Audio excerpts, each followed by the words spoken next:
Mama to má asi kratšie.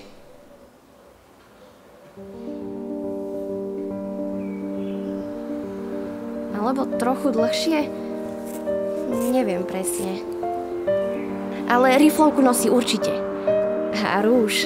Vždy nosí rúž. Tak poriadne nahrubo. Dúfam, že som trafila odtieň. Rýchlo, rúško. Lepšie som nenašla. Byť doktorkou musí byť únavné. Ester, ty si normálna?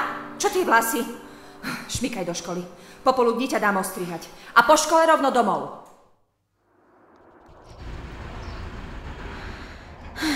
A po škole 34 rovno domov ako každý deň. Ale ak by som za mamou zašla do práce, hádam by sa nehnevala. Určite by sa nehnevala.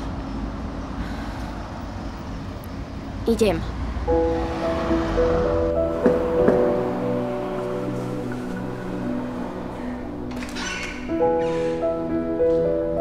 Ahoj.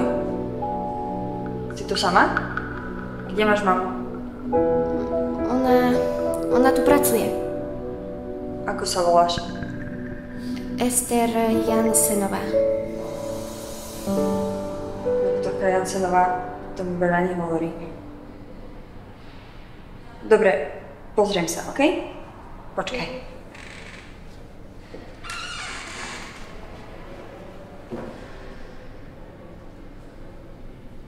Nenašla som ju v systéme.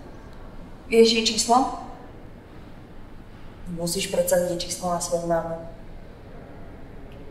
0908.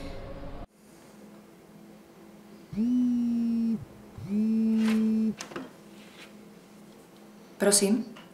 Dobrý deň, tu je detská pohotovosť. Máme tu vaše dieťa. Koho? Ester Jansenovú. Ester? A čo s ňou je? Nič. Ako to, že nič? Prečo je potom na pohotovosti? No, Ester nám tvrdí, že tu pracujete. Ale nikoho takého sme v systéme nenašli. Haló, pani Jansenová, ste tam? Ja nie som pani Jansenová. A s kým teda hovorím? Kto ste?